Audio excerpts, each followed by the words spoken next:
सम दीनन दीन हितु तुम समान रघुवीर अस विचारि रघुवंश मणि हरहु विषम भव भीर कामी है नारी प्यारी जिमि और लोभी है प्रिय जिमि दाम तिमि रघुनाथ निरंतर और प्रिय लाग्यो मोहि राम तुलसी बिरवा बाग में सींचत कर कुमिलाय रहय भरोसे राम के परबस पर हरियाय एक घड़ी आधी घड़ी आधव में पुनियाद तुलसी संगत साधु कर हरहि कोटि अपराध चली जा रही है उमर धीरे धीरे चली जा रही है उमर धीरे धीरे चली जा रही है उमर धीरे धीरे पल पल वाठो पहर धीरे धीरे चली जा रही है उमर धीरे धीरे बचपन भी जाए जवानी भी जाए बचपन भी जाए जवानी भी जाए बुढ़ापे का होगा असर धीरे धीरे चली जा रही है उमर धीरे धीरे चली जा रही है उमर धीरे धीरे पल पल वाठो पहर धीरे धीरे तेरे हाथ पाँव में बल ना रहेगा तेरे हाथ पाँव में बल ना रहेगा झुकेगी तुम्हारी कमर धीरे धीरे झुकेगी तुम्हारी कमर धीरे धीरे चली जा रही है उमर धीरे धीरे पल पल वाठो पहर धीरे धीरे शिथिल अंग होंगे सब एक दिन तुम्हारे शिथिल अंग होंगे सब एक दिन तुम्हारे और फिर मंद होगी नजर धीरे धीरे फिर मंद होगी नजर धीरे धीरे चली जा रही है उमर धीरे धीरे बुराई से मन को तू अपने हटा ले बुराई से मन को तू अपने हटा ले समर जाए तेरा जीवन धीरे धीरे बुराई से मन के तू अपने हटा ले समर जाए तेरा जीवन धीरे धीरे चली जा रही है उमर धीरे धीरे भजन कर हरि का तू पल पल प्यारे भजन कर हरि का तू पल पल प्यारे मिल जाएगा वो सजन धीरे धीरे मिल जाएगा वो सजन धीरे धीरे चली जा रही है उमर धीरे धीरे चली जा रही है उमर धीरे धीरे पल पल वाठो पहर धीरे धीरे एक बार बोलो सत्यानंद भगवान राम की जय पवन सुत हनुमान की जय हर हर महादेव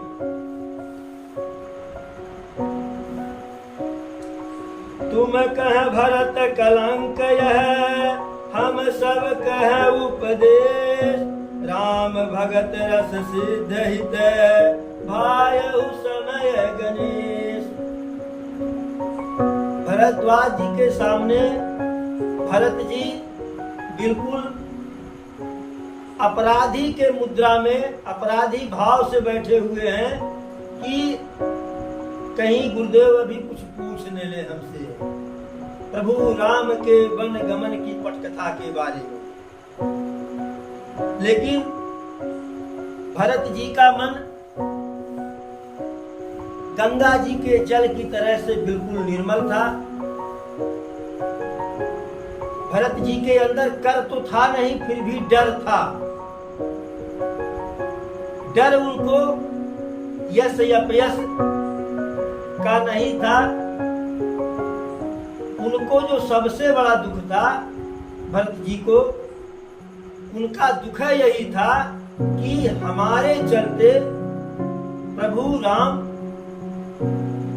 सीता जी और हमारा छोटा भाई लक्ष्मण वन में दर दर भटक रहे हैं। इसी का उनको अपार पीड़ा थी। लेकिन भरद्वाज जी कहते हैं, अरे तुम कह भरत कलंक यह, हम सब कह उपदेश, राम भगत रस सिद्ध हित, भाय समय गणेश। भरद्वाज जी कहते हैं कि हे भरत जी, आप तो कहते हैं कि हमारे लिए यह कलंक है बहुत बड़ा, कि हमारे चलते भैया बन को गए। लेकिन हम सब कहते हैं कि यह एक सीख है, यह एक उपदेश है। राम भगत रस सिद्ध हित, भाय समय गणेश। प्रभु के सच्चे भक्त के रूप में आपका निखर करके आना, यही इस समय की सबसे बड़ी जो है बात है। फिर क्या कहते हैं, अरे नव बुध विमल तात जसु तोरा, रघुबर किंकर कुमुद चकोरा, उदित सधायथ यही कबहू ना, घटहि न जग नभ दिन दिन दूना। कहते हे भरत जी, नव विधु विमल तात जस तोरा, कि आपका जो यश है यह नवीन चंद्रमा के रूप में है। जो चंद्रमा आकाश में निकलता है, द्वितीया से शुरू होता है, द्वितीया तृतीया चतुर्थी पंचमी षष्ठी सप्तमी अष्टमी नवमी दशमी एकादशी द्वादशी त्रयोदशी चतुर्दशी, फिर पूर्णमासी या पूर्णिमा। तो धीरे धीरे बढ़ता है और फिर पूर्णिमा के बाद धीरे धीरे घटता है। लेकिन जो आपका यश प्रकट होकर के आया, यह एक नवीन चंद्रमा के रूप में आया। और रघुबर किंकर कुमुद चकोरा, और प्रभु का जो भक्त है, जो प्रभु के जो दास है, जो प्रभु के भक्त है राम जी के, वह चकोर है, वह चकोर है। और उदित सदायथ ही कबहू ना, और घटहि न जग नभ दिन दिन दूना। जो आपके यश रूपी चंद्रमा है, यह उदित सदा सदैव आकाश में उदित रहेगा। आपके यश रूपी जो नया चंद्रमा जो निकला है, वह सदैव आकाश में उदित रहेगा तारों के बीच में। और घटा ही न जग, संसार में कभी जो है यह घटेगा नहीं। नभ आकाश में कभी इसका जो है घटता क्रम नहीं होगा। और दिन दिन दूना, हर दिन बढ़ता ही जाएगा, घटने का क्रम उसमें नहीं होगा। ऐसा आपका जो है यश चंद्रमा के रूप में आकाश में या संसार में प्रतिबिंबित हुआ है। ओक तिलोक प्रीति अति करही, और प्रभु प्रताप रवि छवि नहरही। निस दिन सुखद सदा सब काहू, ग्रसही न कह कई कर तब राहु। इस संसार में त्रैलोक रूपी जो चकवा है जो है वह जो संसार का त्रैलोक रूपी जो सारा संसार है तीनों लोक का, इसमें जो प्रभु के भक्त हैं वह चकवा की तरह से है और आपके इस यश रूपी चंद्रमा से अपार प्रीति करेंगे। यानी चंद्रमा में चकोर का सहज अनुराग होता है, तो ऐसे तीनों लोक में जो प्रभु के भक्त हैं वह आपके यश रूपी चंद्रमा में जो है अनुराग रखेंगे। प्रभु प्रताप रवि छबहि हरहि, और जो आपका यश रूपी चंद्रमा है उसके छवि को, उसके प्रकाश को, प्रभु का सूर्य रूपी जो प्रकाश है वह भी धूमिल नहीं कर पाएगा। प्रायः होता क्या है कि जब सूर्योदय होता है तो चाहे द्वितीया का चांद हो चाहे पूर्णमासी का चांद हो, उसकी आभा समाप्त हो जाती, हमारे नजर नहीं आती है। लेकिन यहाँ भरद्वाज जी कहते हैं, हे भरत भैया, हे भरत जी, आपका जो यश रूपी चंद्रमा है वह प्रभु के प्रताप रूपी सूर्य के प्रकट होने के बाद भी धूमिल नहीं होगा। और निस दिन सुखद सदा सब काहू, और ग्रसहीन कय कई कर तब राहु। वैसे चंद्रमा सिर्फ रात में ही सबको सुख देता है, क्योंकि दिन में दिखाई नहीं पड़ता है। लेकिन आपका जो स्वरूपी चंद्रमा है वह भक्तों को दिन में भी सुख देगा, रात्रि में भी सुख देगा। और यह ऐसा चंद्रमा है कि जिसको माता कैकेयी का जो कुटिलपन है, माता कैकेयी का जो कुकर्म है, कुकर्म रूपी राहु जो है आपके इस चंद्रमा को कभी ग्रसित नहीं कर पाएगा। चंद्रमा को जब भी चाहते हैं राहु को तो ग्रहण कर लेते हैं ना, वही चंद्र ग्रहण होता है। लेकिन कह रहे हैं कि कैकेयी माता का कर्तव्य रूपी जो राहु है वह भी आपके यश रूपी नए चंद्रमा का ग्रहण नहीं कर पाएगा।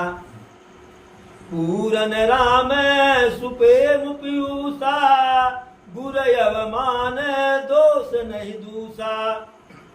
राम भगत यब यमीय गाहु, और कीन्हु सुलभ सुधा वसुधाहु। पूरन राम सुपेम पीयूषा,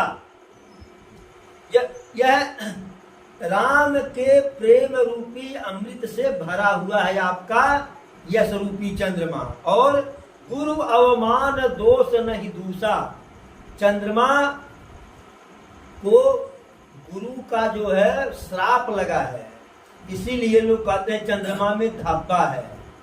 लेकिन आपका जो यश रूपी चंद्रमा है इसमें कोई दोष नहीं है, इसमें कोई धब्बा नहीं है। और राम भगत अमीय गाहु, और कीन्हु सुलभ सुधा वसुधाहु।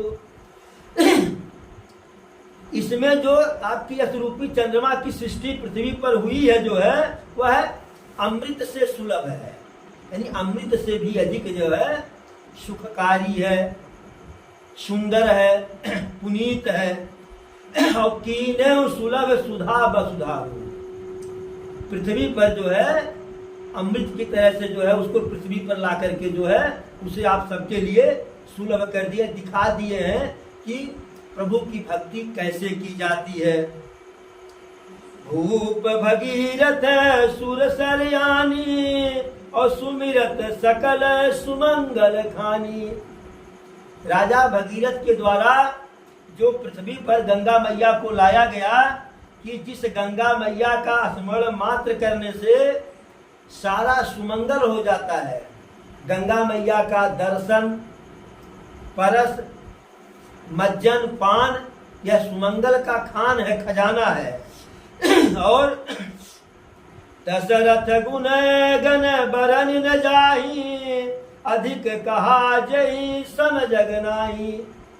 उसी प्रकार दशरथ जी के गुणों का वर्णन नहीं किया जा सकता है, क्योंकि उनके समान कोई संसार में है नहीं। जासु स्नेह सकोच बसे राम प्रगट भय आय जे हरहिय नयन कबहू निरखय नहीं अघाय। भरद्वाज जी कहते हैं कि जासु स्नेह सकोच बस, दशरथ जी के स्नेह और संकोच के कारण राम प्रकट भय आए, साक्षात नारायण राम के रूप में उनके यहाँ प्रकट हुए। भरत जी दशरथ जी कही कहे थे न, चाहूं तुम समान सुत हरिशन कवन दुराव। हे प्रभु, अब कैसे सीधे कहें कि परम पिता परमेश्वर से कि आप हमारा बेटवा हमारे यहाँ के पैदा हुई, तो बात वही कहे घुमा करके, चाहूं तुम समान सुत, यानी आप ही के जैसा मैं पुत्र चाहता हूं, और प्रभु सन कमन दुराव, आपसे छिपाना क्या है। इनडायरेक्ट तुम्हें कह रहे हैं कि आप ही हमारे यहाँ पुत्र बन करके आइए। तो प्रभु क्या कहे, अरे आप सरिस खोजहु कह जाई, होई है तब निपतनय हम आई, कि अपने जैसा मैं संसार में कहाँ खोजते फिरूंगा। यह झमेला, इसमें झमेला है, स्वतः है आपका पुत्र बन करके मैं आपके यहाँ आऊंगा। इस प्रकार से जे हरहिय नयन कबहू, वह नारायण पैदा हुए, प्रकट हुए दशरथ जी के यहाँ राम के रूप में, कि जे हरहिय नयन कबहू निरखय नहीं अघाय, कि जिस राम का दर्शन बार बार करने से, सदैव करने से शंकर जी का नेत्र जो है अघाता नहीं है, हमेशा लगा रहा। थोड़ा सा और देख ले, थोड़ा सा और देख ले। कीरत विधु तुम्हें कीन अनुपा, जह बस राम प्रेम मृग रूपा। अरे आपने तो कीर्त रूपी अनुपम चंद्रमा को उत्पन्न कर दिया। कीर्त रूप, अपने कीर्त से एक अनोखा सुंदर चंद्रमा उत्पन्न किया। जह बस राम प्रेम मृग रूपा, इस कीर्ति में आपके जो है राम रूपी जो प्रेम बस जो है राम रूप, राम के प्रेम का जो है हिरण आपके चंद्रमा में विचरण करता है। राम के प्रेम रूपी हिरण आपके इस जो है अनुपम चंद्रमा में, भक्ति रूपी अनुपम चंद्रमा में हमेशा विचरण करता है। और तात गलानी करहु जिय जाए, और डरहु दरिद्र ही पार सुपाए। हे पुत्र, आप ग्लानि मत करो, दुखी मत हो। आप तो वैसे दुखी हो रहे हैं, वैसे डर रहे हैं कि जैसे कोई दरिद्र जो है कल्प वृक्ष के नीचे जो है किसी गरीब को जो है पारस पत्थर मिल जाए तो भी वो डरता है कि इसमें लोहा छुआवे, पता नहीं सोना बनेगा कि नहीं बनेगा। अरे आपके पास तो प्रभु का जो भक्ति रूपी पारस पत्थर है, तो आप दुख न कीजिए, आप बिल्कुल जो है दुख से परे हो जाइए। और क्या कहते हैं, अरे सुनहु भरत हमें झूठ न कहीं, उदासीन तापस बन आई। हे भरत जी, हम उदासीन हैं, तपस्वी हैं, किसी से मेरा कोई प्रयोजन नहीं है, किसी से कुछ लेना देना नहीं है, किसी के धन ऐश्वर्य की हमें कोई कामना नहीं है, इसलिए हम झूठ नहीं कहते हैं। जो कहते हैं यथार्थ कहते हैं, सत्य कहते, उसमें कोई बनावटीपना न किसी से डर है, न किसी का जो है आश्रय है। सब साधन करे सुफल सुहावा, और लखन राम सिय दर्शन पावा। अब तक जो हम तपस्या किए, भगवत भजन किए, हरि भजन किए, संगम पे बसे, जप तप किए, उस सब का एक ही प्रभाव रहा, एक ही परिणाम रहा कि लखन राम सिय दर्शन पावा, राम जी का, लक्ष्मण जी का और माता जानकी का हमको दर्शन मिला इन्हीं नेत्रों से। और उसके बाद का जो हमें फल मिला, वो फल क्या मिला? अरे ते ही कर फल फलू दरस तुम्हारा, सहित पयाग सुभाग हमारा। और प्रभु राम, माता जानकी, भैया लक्ष्मण के दर्शन का माने फल का भी फल यह मिला। भाई जो भगवत भजन किया, जो साधना की, तपस्या की, संगम में डुबकी लगाया, उसका मीठा फल, मीठा परिणाम यह मिला कि प्रभु का, लक्ष्मण जी का, माता जानकी का दर्शन हुआ। और उन तीनों के दर्शन का जो फल हमें मिला, उन तीनों के दर्शन का जो फल मिला, यानी परिश्रम किए तो पैसा पाए, और पैसा पा करके बाद में बोनस पाए, पेंशन पाए, तो उसका फल यह मिला कि तेहि फल कर फलू दरस तुम्हारा, और सहित पयाग सुभाग हमारा। उस फल का यह फल है कि आपका दर्शन हमको मिला। और हमारा ही नहीं, हमारे साथ साथ पूरे प्रयागराज का सौभाग्य है कि उन तीनों के दर्शन के रूप परिणाम में आपका भी दर्शन मिला। अब बताइए, अगर प्रभु प्रयागराज में न गए होते तो भरत जी काहे वहां जाते? अगर प्रभु जो है गंगा उधर न पार किए होते, सरजू पार करके इधर आ गए होते, भाई हिमालय में भी तो जंगल है ना, तो भरत जी काहे उस पार जाते हैं? वो तो प्रभु गए, इसलिए उस फल का फल है। भरत धन्य तुम्हें जस जगु जयऊ, कही यस पे मैं मगन मुनि भयऊ। हे भरत जी, आप धन्य है और आपका यश भी संसार में धन्य ही है। क्यों? कही यश पे मैं मगन मुनि भयऊ। और ऐसा भरत जी की बड़ाई करके भरद्वाज जी बिल्कुल मगन हो गए, गदगद हो गए। अब जब ऐसी बात सुने भरत जी और पूरे अयोध्या के वासी सुने, नर नारी सुने, अयोध्या का समाज सुना, तो सुनि मुनि बचन सभासद हर से, और साधु सराही सुमन सुरवर से। सबके सब जो है एकदम हर्षित हो गए, बिल्कुल प्रसन्न हो गए। और जब सब प्रसन्न हुए कि भरद्वाज जी भरत जी की बड़ाई करते हैं, अब एक नामा राशि थे ना, भरद्वाज, भरत जी एक नामा राशि, तो भरत जी की इतनी बड़ाई किए कि पूरे अयोध्या का समाज जो है एकदम गदगद हो गया, प्रसन्न हो गया, आह्लादित हो गया, प्रमुदित हो गया, प्रफुल्लित हो गया। और साधु सराय जो वहां सज्जन थे सब सराहना करने लगे, साधुवाद देने लगे भरद्वाज जी को। और सुमन सुर बरसे, देवता तत्काल जो है वहां भरत जी के ऊपर, भरद्वाज जी के ऊपर, जो ऋषि मुनि थे उनके ऊपर, और जो अयोध्या का समाज था, प्रभु के भक्त थे, सबके ऊपर देवता लोग जो पुष्पों की वर्षा करने लगे। धन्य धन्य धुनि गगन पयागा, और सुन सुनि भरत मगन अनुरागा।